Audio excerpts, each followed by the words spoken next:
Let's do our ombre brow on synthetic skin. We're going to start at the baseline in the tail with a whip shading movement toward yourself.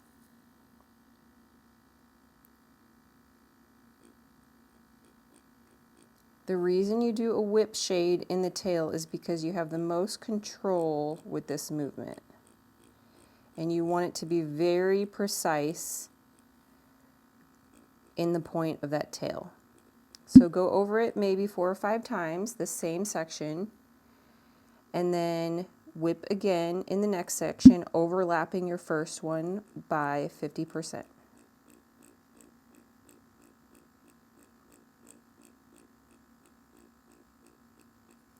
After you've done 2 sections, start your reciprocal movement. This is where we're staying in the skin, going back and forth to create that faint line. If you come out of the skin a little bit, that's okay. This movement will take a lot of practice.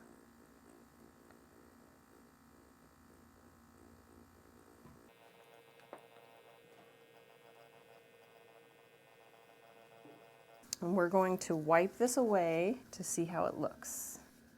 It's exactly what I'm looking for, a faint line in the skin. So I'll start where I left off with that reciprocal motion.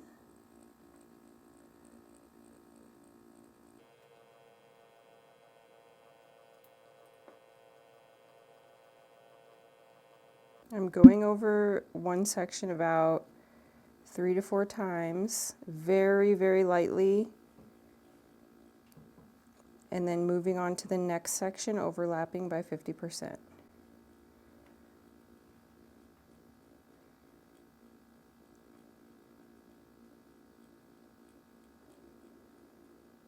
This is your outline, so the main goal is just to be able to see where you created your pre-draw.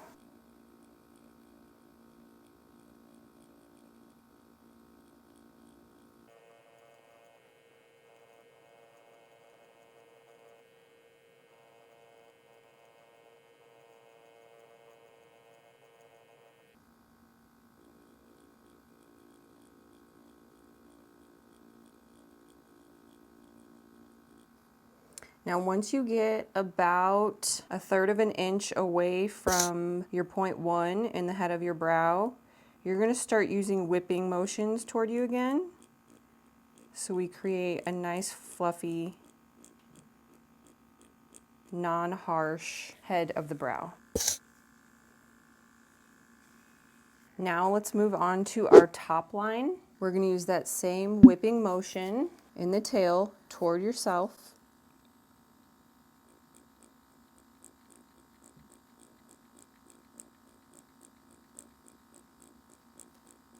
Being very precise at the point of this tail. And then when you move to the next section, overlap that by 50%. We're going to do a whipping motion along the whole top line of the brow. You're just looking for some faint pixels.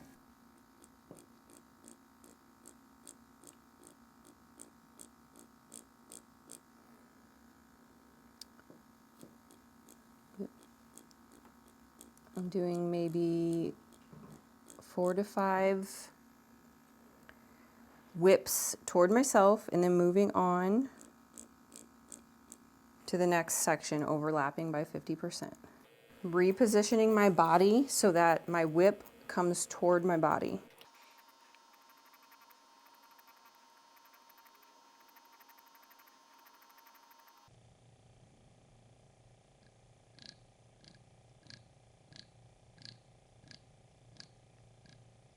Stopping right there at your point 2. Let's wipe that away and see the difference between our baseline and our top line. Okay, so see how your baseline is more of a faint line and your top line is spread out pixels. Now let's do our first pass starting in the tail. Reposition your body so the tail is pointing to your body because you're going to be whipping toward yourself. So let's whip that baseline again.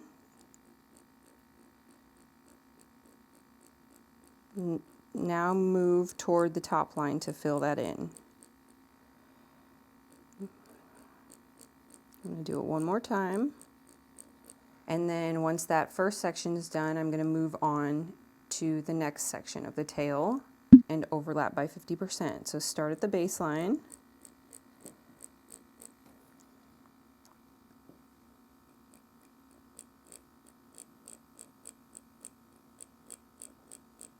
And move to the top line.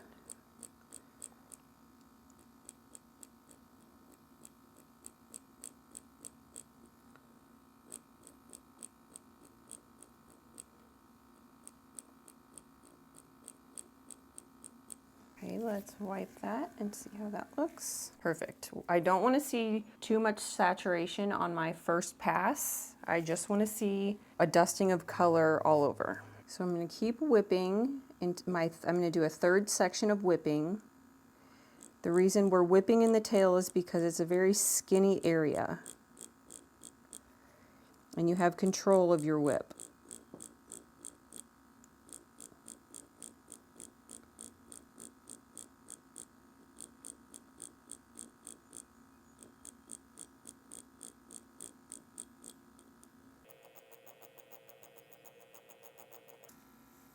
Okay, now that I have saturated the tail with some color, I've done 3 sections. I'm going to move on to my zigzag technique. I did 3 sections and that got me around the arch of the brow. So that's about where I start my zigzag because it's a wider area to work in. I'm going to slow my machine down and slow my hand movement down. So we're going to overlap this section by 50% with our zigzag, starting from baseline to top line.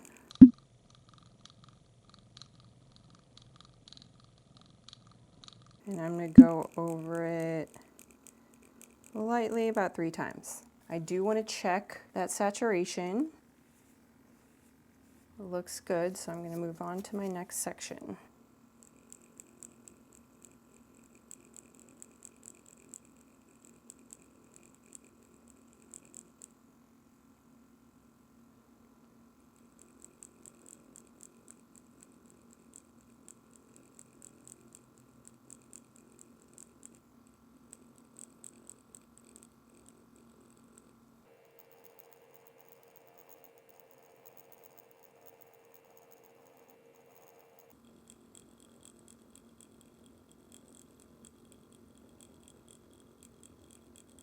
Your zigzag movements, again, they're wide, going from baseline to top line.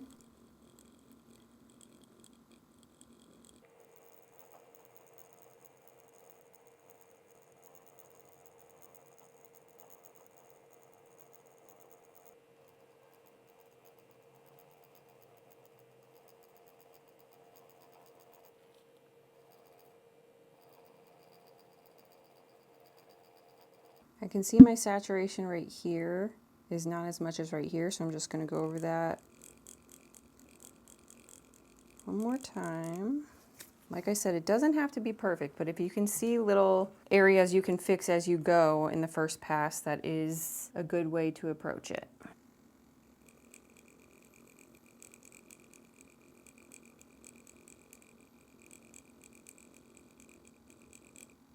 So your hand is moving back and forth from baseline to top line.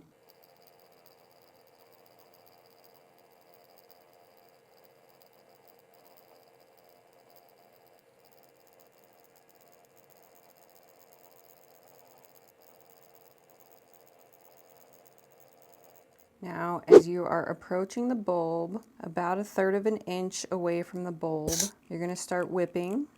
I'm going to whip over this section by 50%. And then I'm going to whip to the end of the head.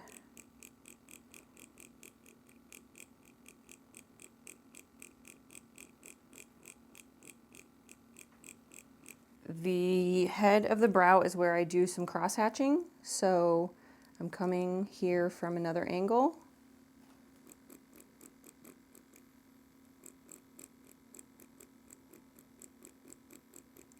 and just going in the other direction, whipping toward me to create that nice soft head of the brow. Okay, so before I do the second pass, I'm just gonna kind of look and see if there's any areas that are standing out to me that aren't as saturated as others. And just right here is kind of standing out to me. So I'm gonna zigzag a little bit here. And I'm happy with that. It's not perfectly saturated, but that's okay because we just need a nice foundation. So we're gonna come in the tail again and reinforce this point of the tail by whipping toward us.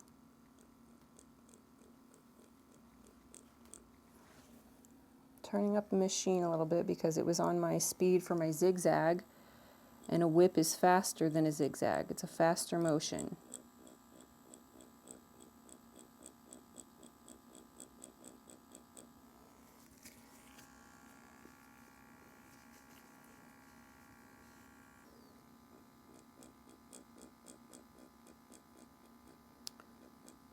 Reinforce that tail at the baseline, move up to the top line, just for that first section. Now we're gonna whip and zigzag for the rest of the second pass, but we're only gonna go up 3/4 of the way. We're not gonna go all the way up to the top line. So I'm gonna overlap that section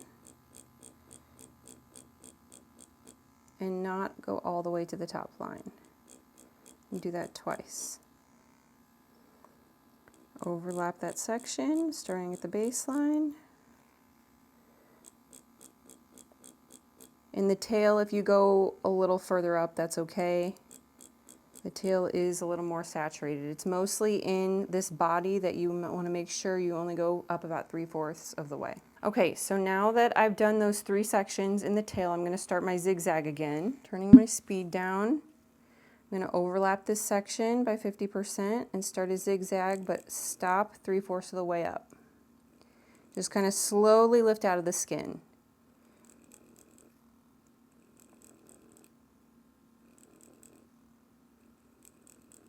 So I went over that about 3 times and then I moved to the next section.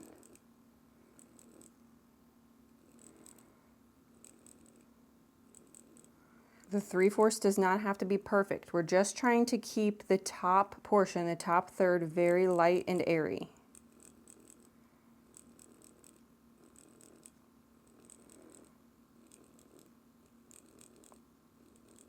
Check our progress.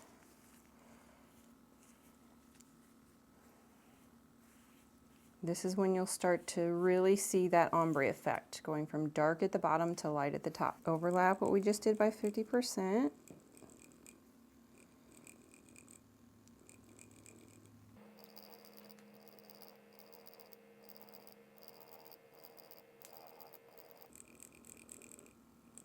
Start at the baseline, and once you get 3/4 of the way, pick up your needle and come back to the baseline.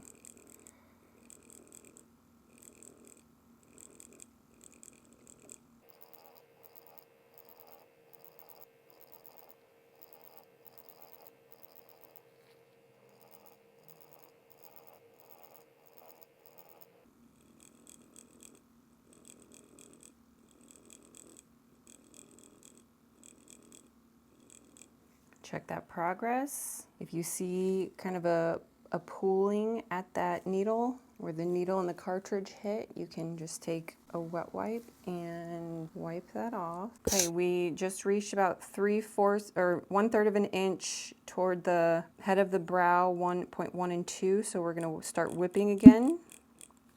Turn up your speed for your whip.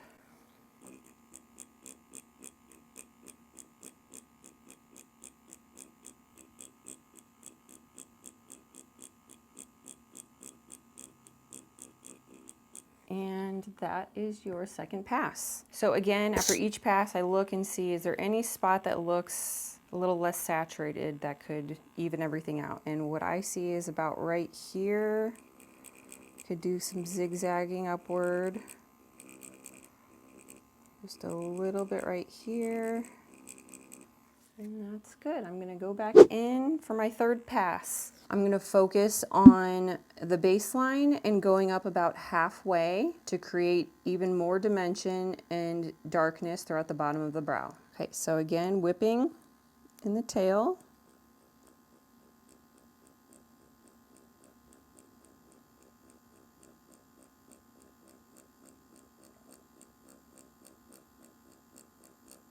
Going up just slightly.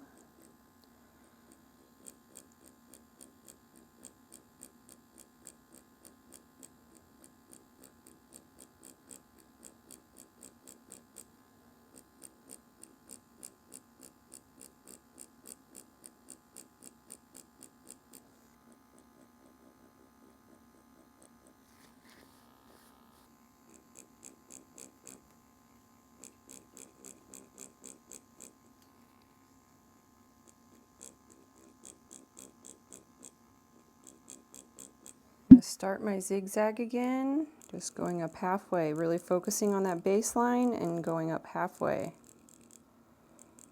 2 to 3 times in one section before you move on, overlapping by 50%.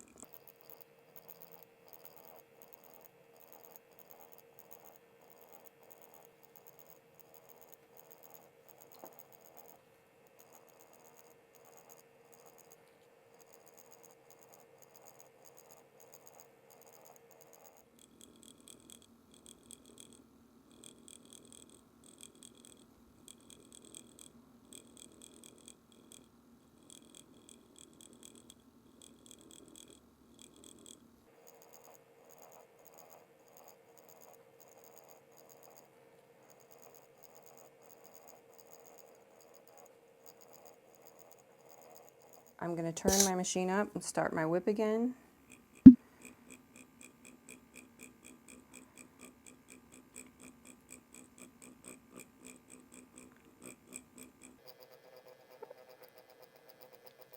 And now I'm going to come back through here and blend anything that looks like it needs to be blended. So I can see right here, I'm just going to use a whip because you have a lot of control with your whip. And blend these sections together.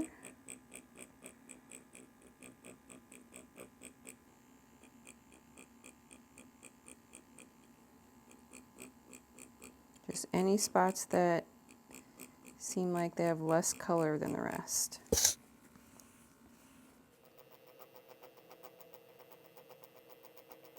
I'm going to come into the head of the brow and crosshatch again for a little more saturation. And then I see some little spots in the baseline that I want to go over. This last part is really about perfecting the shape.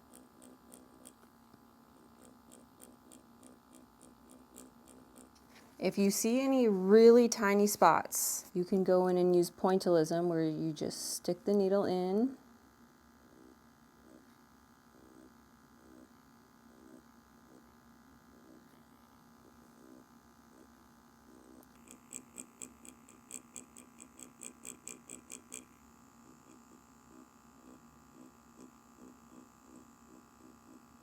Pointillism is really good in the head of the brow because you can target exactly where you need to put pixels.